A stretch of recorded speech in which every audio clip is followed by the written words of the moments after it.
The emergency lights pulsed in a crimson rhythm across the twisted metal and debris. Major Damien West regained consciousness slowly, each breath drawing in the acrid mixture of smoke and recycled air that filled the ruined corridors of Space Outpost Epsilon. His mind cleared quickly despite the throbbing pain in his temple, military training kicking in before conscious thought. Damien ran a mental inventory of his injuries. Several cracked ribs sent sharp stabs of pain with each breath. His head pounded for what was likely a mild concussion, and various lacerations covered his arms and torso. Instinctively, his hand moved to his side, confirming his tactical knife remained securely in its sheath. His standard-issue pulse rifle was nowhere to be seen. He attempted to activate his comm unit, receiving only static in response. The silence that enveloped the station was unsettling. No alarm klaxons, no automated announcements, just the occasional creak of settling metal and the soft hiss of escaping atmosphere from distant breaches. This was no accident. The precision of the attack ruled out space pirates or conventional military forces. The question that burned in his mind, was he the only survivor? Damien pushed himself to his feet, ignoring the protests of his battered body. Moving with practiced caution, he navigated the darkened hallways, every sense alert for any indication of survivors or threats. The oppressive silence was occasionally broken by the subtle whisper of air through the ventilation system, but something else lingered beneath that ambient sound. A presence. He wasn't alone. High above in the maintenance ducts, Vexera observed the human with growing fascination. Her obsidian blue skin, marked with faintly glowing orange bioluminescent patterns, blended perfectly with the shadows. Sharp, retractable claws extended slightly from her long fingers as she tracked his movement. Her tall, lithe form remained perfectly still, the discipline of countless hunts evident in her patience. Vexera inhaled deeply, filtering the air through specialized receptors designed to detect the chemical signatures of fear. This was the purpose of the hunt, the ritual feeding that sustained her species. Yet this prey was unusual. Where others would radiate panic, this human exuded only controlled adrenaline and focused determination. The absence of fear's sweet scent stirred both confusion and curiosity within her. Damien found a functioning auxiliary control station and quickly worked to establish a connection with the outpost's AI. "Arya, system status," he commanded. The damaged holographic interface flickered to life, displaying the fractured avatar of the station's artificial intelligence. "In Major West," Arya responded, her voice distorted by static. "Multiple hull breaches detected. Life support at 37% capacity and declining. Current life sign readings indicate one human biosignature and one unidentified biosignature." Damien's eyes narrowed. "Elaborate on the unidentified biosignature." "Species classification restricted under Protocol 793, Arya replied, her holographic form destabilizing further. "Warning, hunt protocol enacted. All personnel, evacuation recommended. Immediate." The AI's form collapsed into pixel fragments before disappearing completely. "Hunt protocol," Damien whispered to himself, the pieces falling into place. He turned his gaze toward the darkened corridor, understanding crystallizing in his mind. He wasn't a survivor. He was prey. Vexera watched with mounting frustration as the human called Damien navigated the ruined station with tactical precision. Traditional Venator hunting techniques should have been effective.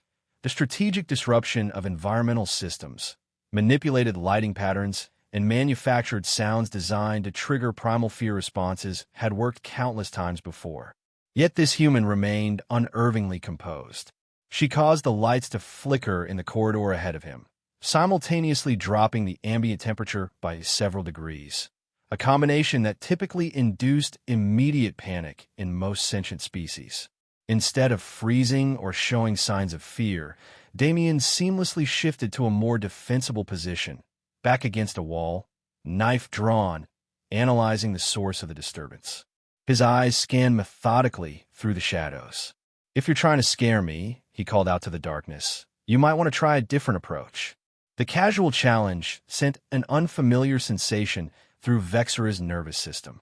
In all her hunts, no prey had ever addressed her directly, much less with such composed defiance.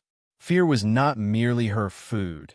It was the essence of the hunt itself, the sacred tradition of her people. This human was violating the natural order. Her hunger grew increasingly insistent, a biological imperative that demanded satisfaction. Yet alongside it emerged something new, an intellectual fascination with this anomalous prey. Ancient legends whispered among her shade lineage told of rare prey that defied the hunt, but such stories were dismissed as mythological exaggerations. Perhaps there was truth in those legends after all. Vexera decided more direct action was necessary. If subtle manipulation wouldn't evoke fear, perhaps the visceral reality of facing a Venator would succeed where environmental tricks had failed. She moved silently through the shadows, positioning herself for an ambush from above. Damien sensed the shift in air pressure seconds before the attack. He dove forward as a streamlined shape dropped from the ceiling, claws slashing through the space he had occupied a moment earlier. The creature moved with inhuman speed and grace, its glowing orange markings providing brief glimpses of its form in the darkness. Damien rolled to his feet, knife positioned defensively as he assessed his opponent. She stood nearly 7 feet tall, her sleek form covered in what appeared to be both biological armor and some form of advanced tech integration. The orange bioluminescent patterns that adorned her obsidian blue skin pulsed with her movements, creating disorienting visual trails as she circled him. Their combat was a deadly dance of contrasting styles, her superior speed and strength against his tactical experience and adaptability. Damien used the environment to his advantage, maneuvering around debris to limit her attack angles, calculating each defensive move to conserve energy while looking for weaknesses. The opportunity came when she lunged forward with slightly too much commitment. Damien sidestepped, allowing her momentum to carry her past, and in that fraction of a second, he identified a gap in her natural armor near the junction of shoulder and neck. His knife found its mark with surgical precision. Orange fluid, her blood, seeped from the wound as she recoiled with a hiss that conveyed more shock than pain. Her luminescent patterns flared brightly in what Damien interpreted as surprise. The creature retreated several steps, one hand pressed against the wound. In the glow of her markings, Damien saw her face clearly for the first time. Features both alien and strangely expressive, displaying what could only be described as profound disbelief. No prey had ever wounded a Venator during a ritual hunt. It simply didn't happen. Without warning, she leapt into a ventilation shaft, disappearing into the darkness. Damien remained in a defensive stance for several moments before finally allowing himself to check his own new injuries. Her claws had torn through his tactical vest, leaving 3 parallel gashes across his chest. Not deep enough to be life-threatening, but painful enough to serve as a reminder of how dangerous his hunter truly was. He returned to the auxiliary control station, hoping to extract any additional information about his adversary. "Arya, partial system restart," he commanded. "Query: species with orange bioluminescence and black-blue skin." The damaged AI flickered back with even less stability than before. "Partial match found, Umbra Venator. File contains minimal information. Apex predators, psychic capacities, feeds on fear response. Full data restricted." "Feeds on fear," Damien repeated quietly. That explained the psychological tactics. It wasn't just hunting strategy, it was a feeding mechanism. And somehow his lack of the expected fear response was disrupting that process. This realization shifted his thinking from purely defensive to strategically offensive. If his hunter needed fear to function optimally, then his emotional control was more than just psychological armor. It was a weapon. Damien began setting simple traps throughout the accessible sections of the station, not with the expectation of killing the predator, but to establish a pattern of control and to communicate that he was not simply running. Using the station's internal comm system, he began speaking into the darkness. "What do you want beyond my fear?" he asked, his voice echoing through multiple corridors. "Because if that's all you're after, this is going to be a very unsatisfying hunt for you." Vexera observed these new behaviors with growing interest. The wound at her shoulder had already begun to seal itself, but the mere fact of its existence challenged everything she understood about the natural order of hunting. She found herself studying Damien not merely as prey, but as an adversary worthy of respect, a novel concept that contradicted her training. Their next encounter was less violent, but more probing. A brief confrontation in a damaged medical bay where they circled each other warily. Damien had secured a makeshift shock baton, while Vexera relied on her natural weapons. Neither pressed for a killing blow. Instead, they tested defenses, each assessing the other's capabilities more thoroughly. "You're different from the others they've sent," Damien said during their standoff. "The way you hunt, there's intelligence behind it, not just instinct." Vexera tilted her head, considering whether to respond. When she finally spoke, her voice carried a harmonic quality, the translator embedded in her armor, converting her native language to something Damien could understand. "And you do not fear as you should," she replied. "It disrupts the ritual." Their momentary dialogue was interrupted by the station shuddering violently. Both instantly shifted attention to the new threat, their personal conflict temporarily forgotten. Vexera retreated again, this time not from tactical necessity, but from a need to process this unprecedented situation and the strange reactions it was provoking within her. Damien used this opportunity to delve deeper into the station's protected databases. The auxiliary terminal security had been compromised during the attack, allowing him access to encrypted files that would normally be well beyond his clearance level. What he discovered sent ice through his veins in a way the alien predator had failed to do. Outpost Epsilon wasn't the scientific research station it had been presented as to its personnel. It was a purpose-built hunting ground, part of a classified agreement between high-ranking military leaders, specifically General Hayes, his own commanding officer, and the Venator species. Humans were being traded for technology. The reason for Damien's selection became clear as he accessed his own personnel file. His psychological profile had specifically been flagged for his unusually low fear response under extreme stress, a trait that made him valuable as an experimental subject. He had been deliberately sacrificed by the very command structure he had devoted his life to serving. The betrayal cut deeper than any physical wound. Meanwhile, Vexera received an encrypted neural transmission from the Venator mothership. The message confirmed her growing suspicions. Her assignment to hunt Major Damien West had been deliberately engineered by Morishan, a powerful figure in the Venator hierarchy with a long-standing vendetta against her shade lineage. Knowing Damien's psychological profile indicated minimal fear response, Morishan had set Vexera up for a humiliating failure that would diminish her standing and that of her entire lineage in Venator society. She too had been betrayed.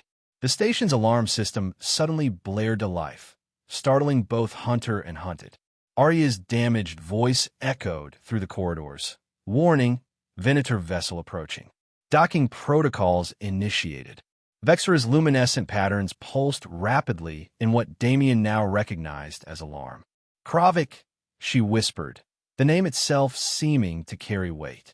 Within minutes, they found themselves face to face again, but with a fundamentally altered dynamic.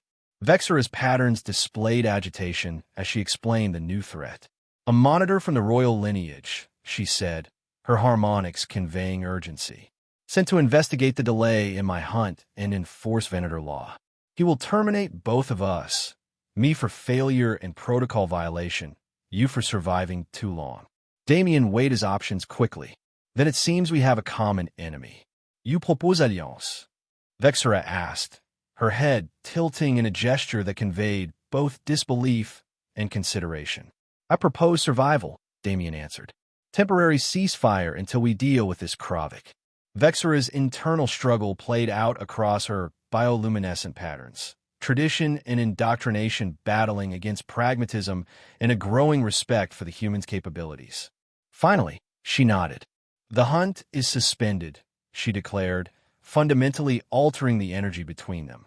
They moved through the maintenance tunnels and ventilation systems together, an unlikely pair united by mutual betrayal and the immediate threat of execution. Damien contributed technological knowledge and tactical planning, while Vexera provided insights into Venator biology, capabilities, and protocols.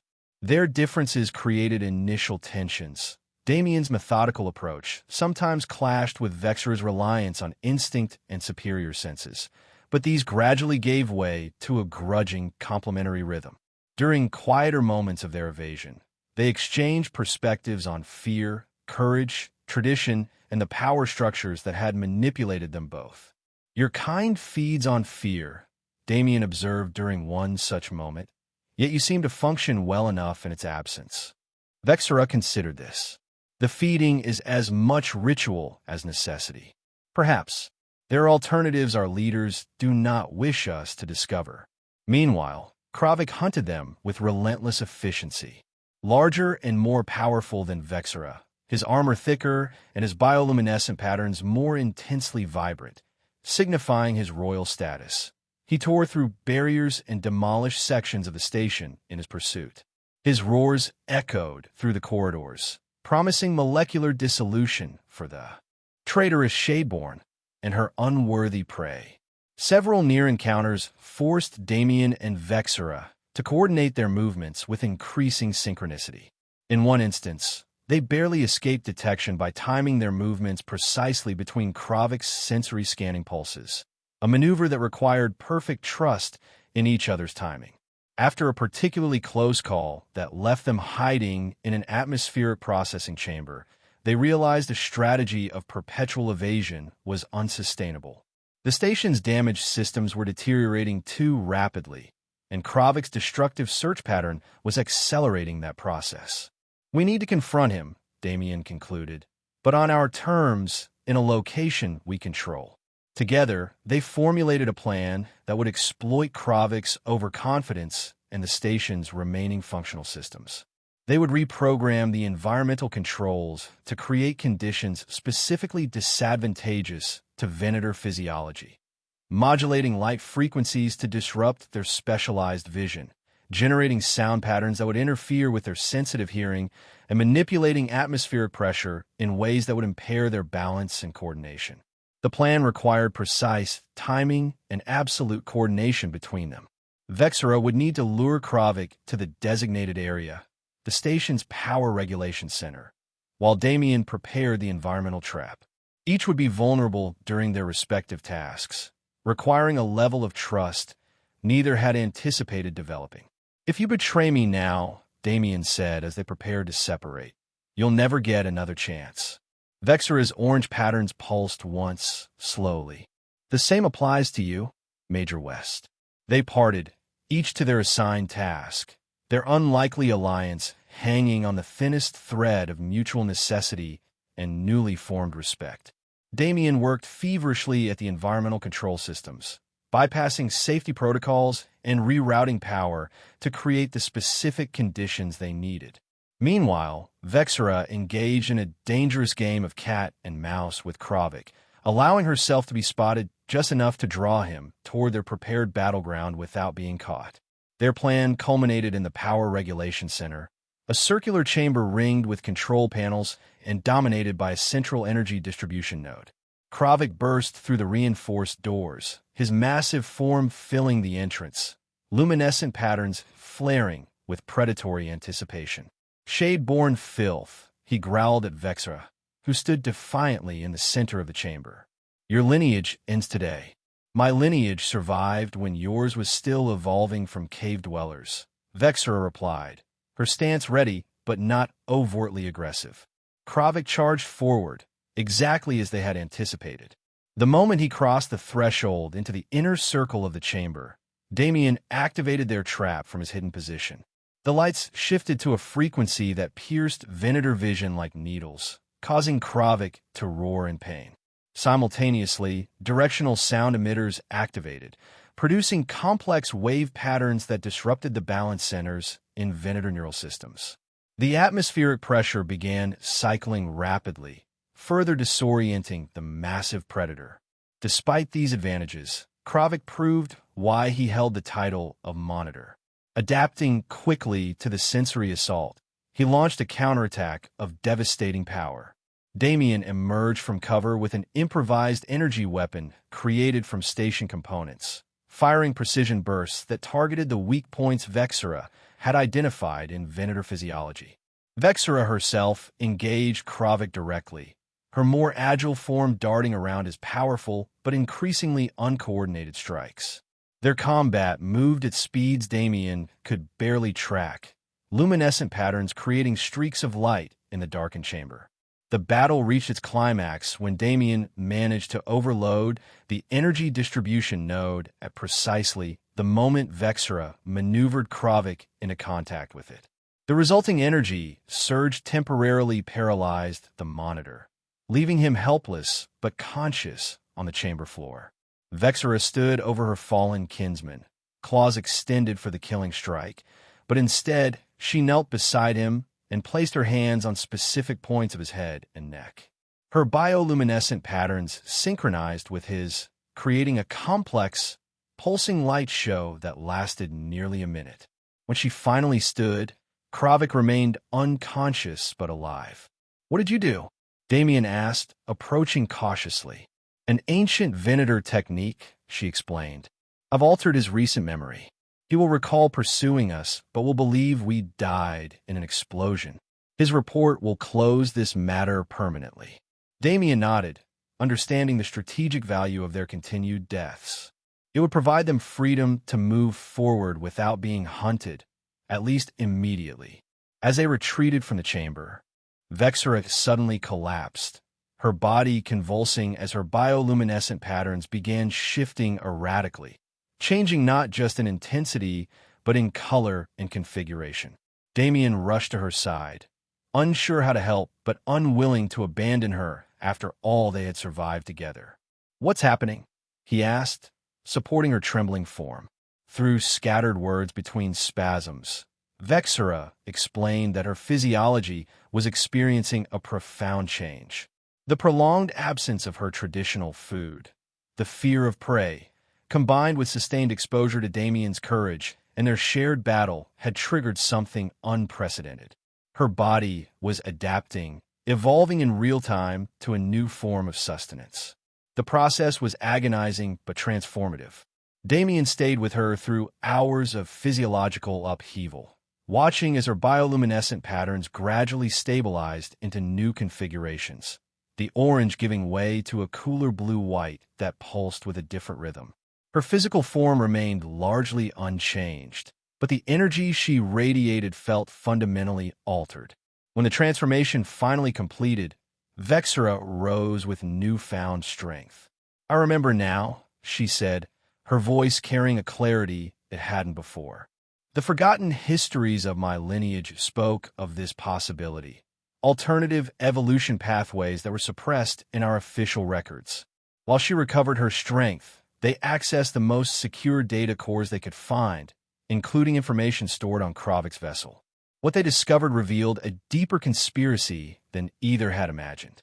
Ancient historical records, carefully suppressed for generations, suggested that early humans and proto-Venators had once shared peaceful interactions. The Venator feeding on fear had been an adaptation that occurred later, possibly engineered by early ruling castes to control population dynamics and establish rigid hierarchies. The current exploitation of humans was merely the latest manifestation of a perverted history. "We can't go back," Damien said as they finished reviewing the evidence.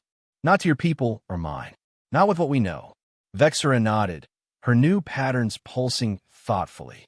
"We must find others who have been used by this system, both human and Venator. There must be more who would choose a different path if they knew the truth." They systematically destroyed all evidence of their survival, carefully staging a scenario that would indicate both had perished in a final confrontation, possibly involving a partial station collapse. With Kravik's altered memories supporting this narrative, both their respective authorities would close their files and cease hunting them. They located a functioning emergency shuttle in a rarely used maintenance bay. As they prepared it for departure, Vexera explained the nature of her transformation more fully. "I no longer hunger for fear," she said, examining her altered bioluminescent patterns. "Instead, I seem to draw sustenance from resolve, determination, courage. The very qualities that made you unsuitable as traditional prey have become my new nourishment." "Ironic," Damien observed. "Their plan to eliminate us both has created something entirely new." The shuttle detached from the silent, ruined outpost, carrying them into the star-filled void. From the viewport, they watched Space Outpost Epsilon grow smaller behind them, a monument to betrayal that had unexpectedly fostered an unprecedented alliance. "Where should we go?" Damien asked, turning away from the shrinking station to face the expanse ahead. Vexera's new blue-white patterns pulsed with purpose. "There are outposts on the borders between our territories where others like us might be found. Those who question, those who do not fit within rigid systems." As the shuttle accelerated to faster-than-light speed, they stood together at the viewport, united by survival, shared betrayal, in a unique bond forged not from fear, but from courage. Ahead lay uncertainty, danger, and the burden of challenging powerful forces entrenched in both their civilizations. Yet in that moment, neither would have chosen any other path. They had transcended the roles assigned to them, predator and prey, hunter and hunted, and emerged as something their respective leaders had never anticipated, allies with a shared purpose, carrying a truth that could reshape the relationship between their species forever. The stars streaked past as they left Epsilon behind, heading toward an unmapped future where fear no longer defined their interaction, where the hunter had evolved beyond the hunt, and the hunted had become a catalyst for transformation.